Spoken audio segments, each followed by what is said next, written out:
think I want to get my name tag changed as Bad Penny or something. I just keep coming back. Okay. So this is work that extends work since I've been here so often. This is work that you've seen before. Now, extension of some work that you've seen before that looks, that uses some of the unique characteristics of online panels and probability panels to look at long-term trends in vaccination. This is one area, a public health issue that I've been involved with for quite some time. As you'll see, the data here date back to 2009. And we're going to look at long-term trajectories. So this is work that is supported, the analysis here is supported by both NSF and the National Institute of Allergies and Infectious Diseases.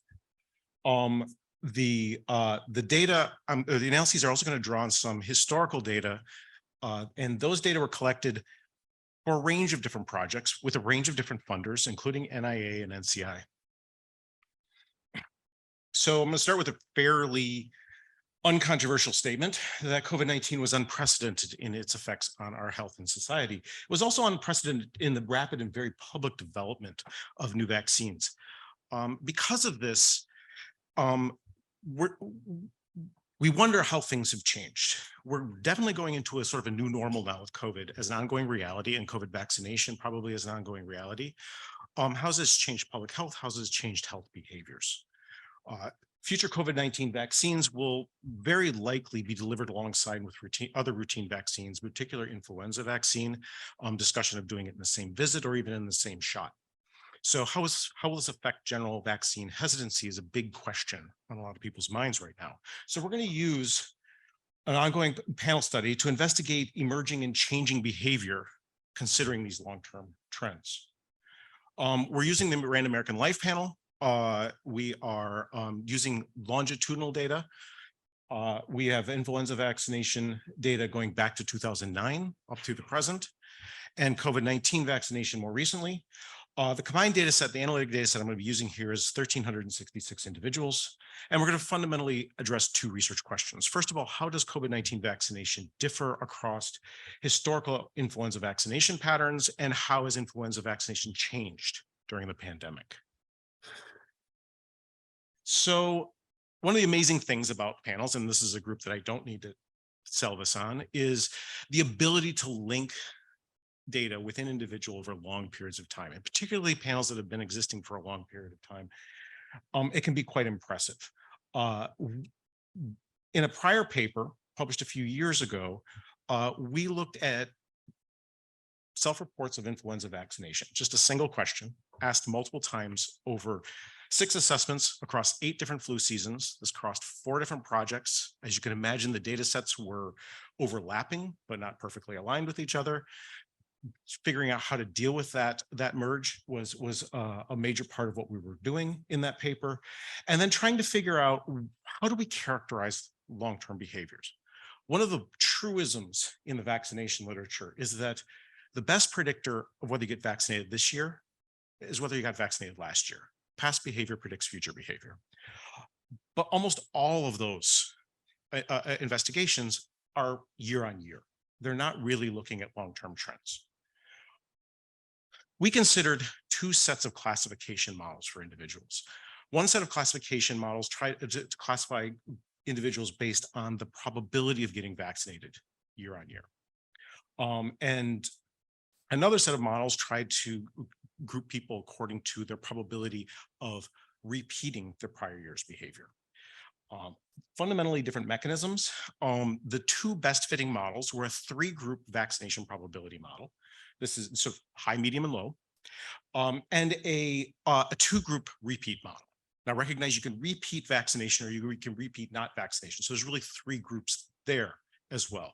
The two groups in the repeat model, one was a very, very high probability, close to a certainty of repeating your past year's behavior. And the other was essentially a biased coin flip, about 60% chance of repeating your past year's behavior. For 2 reasons, we prefer the repeat model. One, it's more parsimonious, and 2, these 2 different types of models make different predictions with what happens when somebody deviates from their prior year's behavior. The probability-based models would suggest if you're somebody who vaccinates 1 year and then you switch, chances are the next year you're going to go back to your prior state. Whereas the repeat model, if you deviate, you're going to stick in that state. And that fit the data better. So in the end, we end up with 3 classes of individuals. We call them, just for simplicity, never, sometimes, and always vaccinators. So we have the ability now to link those to new surveys that have been in the field. In particular, the surveys that I'm going to be talking about were fielded up through the early 2022. And first off, I just want to descriptively talk about how do the data in that 2022 survey differ according to those 3 historical patterns: never vaccinators, sometimes vaccinators, and always vaccinators. Recognize those classifications are an influenza vaccination. So looking 2 to 4 seasons out in influenza vaccination, you can, for example, see that those who always vaccinated between 2009 and 2017 maintained very high rates of vaccination 2 to 4 years later. It decays somewhat, as we'd expect, but it's pretty high. Compare that to the never vaccinators. They're vaccinating at a much, much lower rate, between 20 and 25% for influenza. So we do see this persisting over time, and we've seen that's what we expected. Thinking about COVID vaccination. So now we're getting into this question of crossing different types of vaccines. What we can see is, first of all, the base rate's much higher. In our sample, people got the COVID vaccine at a higher rate than influenza vaccine. And when I say got the COVID vaccine, what I'm specifically referring to here is the full primary series. So that was 1 shot of J&J or 2 shots of Pfizer or Moderna.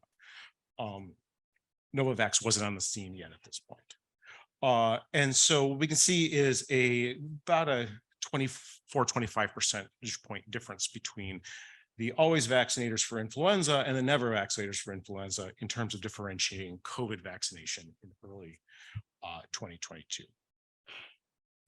So getting back to this, I want to focus for the rest of the talk on a subgroup. This is a subgroup that is particularly of interest from a public health policy perspective, and those are the individuals who reported never getting vaccinated between 2009 and 2017. This is likely a heterogeneous group. There's going to be some people in here who are dispositionally against vaccination. There's going to be some other people in this group that are not doing it because they just never get around to it. Lack of convenience, they don't see, that hasn't been a priority for them, but they might be convincible. But as a group, the nevers are somebody we want to move if we can. So we're going to focus just on those for the rest of it. And we're going to ask 2 research questions. What in that group predicts whether or not those individuals get the COVID vaccine, including influenza vaccination, and does COVID-19, not COVID-10 vaccination, predict a switch from being a flu non-vaccinator to being a flu vaccinator? COVID-10 was decidedly less virulent than COVID-19. So these are 2 logistic regressions, and I apologize, the font is really small now that I'm looking at it. The binary logits, on the left, the dependent variable is whether or not they got the COVID-19 vaccine. And again, we're only talking about the nevers here, the people who have this historical pattern of not vaccinating for influenza. And what we can see is that those individuals who in that group that did get the influenza vaccine were more likely to get the COVID vaccine. The second column, the dependent variable, is whether or not individuals in this group did not get the influenza vaccine in pre-pandemic in 2020, but did get it in 2022 during the pandemic. So these are the switchers. Getting the COVID vaccine was immensely predictive of being in that group amongst the nevers. This agrees with, if we go back to if we went back to that table of just the descriptive statistics, if we think of the relative risks here, what we're seeing is that especially within this group, COVID vaccination is more predictive of switching to influenza than influenza vaccination is of getting the COVID vaccine, excuse me. But this is a hopeful message because it does suggest that there are some cross-vaccine spillover effects that are going on. There's a lot going on in the demographics here. I'll just highlight 2 things. education is predictive of both dependent measures positively. So those individuals who are more educated are more likely to do both of these things. From a political affiliation, we know the COVID vaccine was highly politicized, and we see that those individuals who identify with being Democrat are more likely to have got the COVID vaccine amongst this group, but we do not see that for the switchers for flu. So there's not that same effect there. So in summary, we were able to use historical data because these data exist, because these panels have been around for a while. We're able to use the historical data to classify influenza vaccination across a fairly long period of time, 8 years, and then follow these people another 5 years after that. COVID vaccination is highest amongst flu vaccinators. That reinforces a lot of short-term correlations that we've seen in the literature. Most strikingly, however, that among the historical never flu vaccinators, those receiving the COVID-19 vaccine were substantially more likely to switch towards getting the flu vaccine. And I argue that the analyses like these are only made possible by the types of data we're talking about here today. And I think we're seeing in some of the discussions earlier today, the recognition that we need these kind of panels for addressing some of the big policy issues that are out there. So thank you.